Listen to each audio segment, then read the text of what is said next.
ಸದ್ಯ ನೀವು ಹೇಳಿದ್ದೆ ಕೇಳಿ ನನಗೇನು ಅದ್ರ ಬಗ್ಗೆ ಮಾಹಿತಿ ಬಂದಿಲ್ಲ. ಆದರೆ ಯಾವಾಗ ಮಾಡ್ಯಾರಪ್ಪ ಅಂತ ಅಂದಮೇಲೆ ನಾವು ನಮ್ಮ ಸರ್ಕಾರ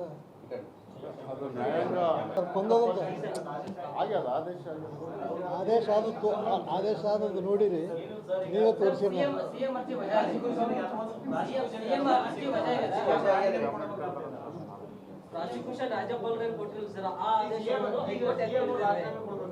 ಅಲ್ಲ, CM ರಾಜೀನಾಮೆ ಕೊಡಬೇಕು ಎಂಬುದು ವಿರೋಧ ಪಕ್ಷದವ್ರು ಹೇಳ್ತಾರೆ, ಆ ಮಾತಿನ ಪ್ರಶ್ನೆ ಇಲ್ಲ. ಆದರೆ ನಾವು ಈಗ ನಮ್ಮ ಕ್ಯಾಬಿನೆಟ್ ಅಲ್ಲ, ಕೋರ್ಟ್ ಆದೇಶ ಆಗಿದೆ, ಮುಂದೆ ನಮ್ಮವರು ಕ್ಯಾಬಿನೆಟ್ ಕರೆದಾರ, ಕ್ಯಾಬಿನೆಟ್ನಲ್ಲಿ ವಿಚಾರ ಮಾಡಿ ಯಾವ್ದು ಇತ್ಯರ್ಥ ನಾವು ತಿಳಿಸ್ತೀವಿ. ಸಾಯಂಕಾಲ ಆರೋಪ ಸ್ಥಾನದಲ್ಲಿದ್ದು CM ಆಗಿ ಮುಂದುವರೆದು ಎಷ್ಟು ಉಳಿತಾರೆ ಅಂತ ವಿರೋಧ ಪಕ್ಷರು ಹೇಳ್ತಾ ಇದ್ದಾರೆ. ಆರೋಪಿ ಸ್ಥಾನದಲ್ಲಿ ಇರ್ತಾರೆ, ಎನ್ಕ್ವೈರಿ ಮಾಡ್ತಾರೆ, ಕೇಸ್ ಮಾಡ್ತಾರೆ. ಮುಂದಿನ ದಿನಗಳಲ್ಲಿ ರಾಜೀನಾಮೆ ಕೊಡೋ ಪರಿಸ್ಥಿತಿ ಎದುರಾಗುತ್ತೆ ಅಂತಿದ್ದಾರೆ. ಅಲ್ಲ, ಅದಕ್ಕೆ ನಾವು ಈ ಕ್ಯಾಬಿನೆಟ್ ಕರೆದಾರ, ನಮ್ಮಲ್ಲಿ ಕ್ಯಾಬಿನೆಟ್ ಸಚಿವ ಸಂಪುಟ ಮಾತಾಡಿ ಒಂದು ಇತ್ಯರ್ಥ ಮಾಡಿ ಹೇಳ್ತೀವಿ ಅಷ್ಟೇ. ಆದರೆ ಹೈಕಮಾಂಡು ಕ್ಯಾಬಿನೆಟ್ ಅಂತ ಮಾಡಿದ್ದ ಸರ್ಕಾರ ಅದ. ಈಗ ಅದು ಹೈಕೋರ್ಟ್ನೇ ಡಿಸಿಷನ್ ಆಗ್ಯದ, ಹೈಕೋರ್ಟ್ ವಿರೋಧ ಮತ್ತು ನಮ್ಮಿಂದೆಲ್ಲ ಫೈಟ್ ಮಾಡ್ಯಾರಲ್ಲ ಇದ್ದದ್ದಂದ್ರೆ. ಅದಕ್ಕೆ ಈಗ ನಾವು ಏನಿದ್ರಿ ಕ್ಯಾಬಿನೆಟ್ದಾಗ ವಿಚಾರ ಆಗಿತ್ತರ್ಥ ಆದಮೇಲೆ ಮುಂದಿನ ವಿಚಾರ. ಅಲ್ಲ, ಮೊದಲು ಕ್ಯಾಬಿನೆಟ್ದಲ್ಲಿ ಆಗ್ತದೆ, ಆಮೇಲೆ ಶಾಸಕಾಂಗ ಸಭೆ ರೀ. ಇಲ್ಲ ರೀ, ನಾನು ಒಪ್ಪುತ್ತೀನಿ. ವಿರೋಧ ಪಕ್ಷದವ್ರು ಇವತ್ತಲ್ಲ, ಈಗ 2 ತಿಂಗಳಿಂದನೂ ರಾಜೀನಾಮೆ ಕೊಡ್ಬೇಕಂತ ಹೇಳ್ಕೊಂತಾರೆ.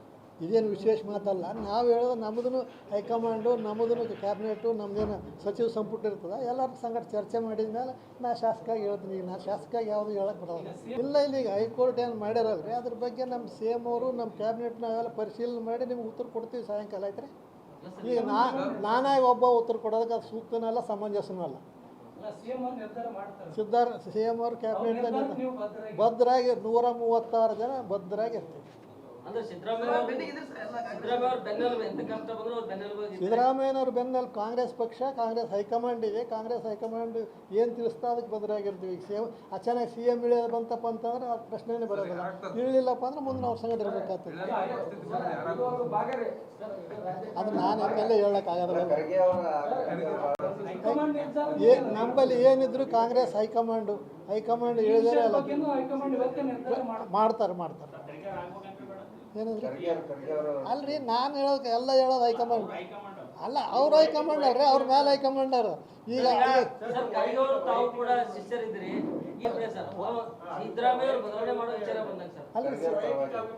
ವೈಯಕ್ತಿಕ ಅಭಿಪ್ರಾಯ ಸಿದ್ದರಾಮಯ್ಯನವ್ರು ಚೇಂಜ್ ಆದ್ಮೇಲೆ ಮುಂದೆ ಹೇಳ್ತೀನಿ, ಹೇಳ್ತಾನೆ ನಾನು ಹೇಳೋದು. ಇಲ್ಲ, ಚೇಂಜ್ ಆಗ್ಬೇಕಂತ ನಾ ಹೇಳಕ್ಕಿಲ್ಲ ಅವ್ರೆ. ನಾವು 36 ಜನ ಅವ್ರು ಬೆನ್ನಿಗೀವಿ. ಈಗ ಚೇಂಜ್ ಮಾಡೋ ಪ್ರಶ್ನೆನೇ ಬರೋದಲ್ಲ. ಈಗ ಇವತ್ತೇನು ಡಿಸಿಷನ್ ಬಂದದಲ್ಲ, ಆ ಡಿಸಿಷನ್ ಬಂದಮೇಲೆ ಅದನ್ನ ನೋಡಿ ವಿಚಾರ ಮಾಡ್ತೀವಿ. ಏನಿಲ್ಲ, ಸಾಯಂಕಾಲ ಕ್ಯಾಬಿನೆಟ್ ಕರಿತಾರೆ, ಕ್ಯಾಬಿನೆಟ್ದಲ್ಲಿ ಏನು ತೀರ್ಮಾನ ಆಗ್ತಾರೆ, ನಾವೆಲ್ಲ ಅದಕ್ಕೆ ಭದ್ರಾಗಿರ್ತೀವಿ.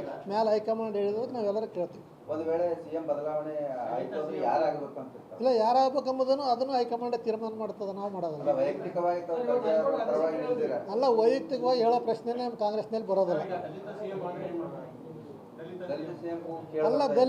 ದಲಿತರಾದ್ರೂ ನಾವು ಸಂತೋಷದಿಂದ ಸ್ವೀಕಾರ ಮಾಡ್ತೀವಿ. ಯಾರಾದರೂ ಹೈಕಮಾಂಡ್ ಹೇಳಿದ್ರೆ ನಾವು 136 ಜನ ಕೈ ಎತ್ತೀವಿ. ಹೈಕಮಾಂಡ್ ಯಾರಿಗೆ ಹೇಳ್ತಾರೆ ಅವ್ರು ಕೈ ಎತ್ತೀವಿ. ನಮ್ಮಲ್ಲೇನು ಗುಂಪುಗಾರಿಕೆ ಇಲ್ಲ.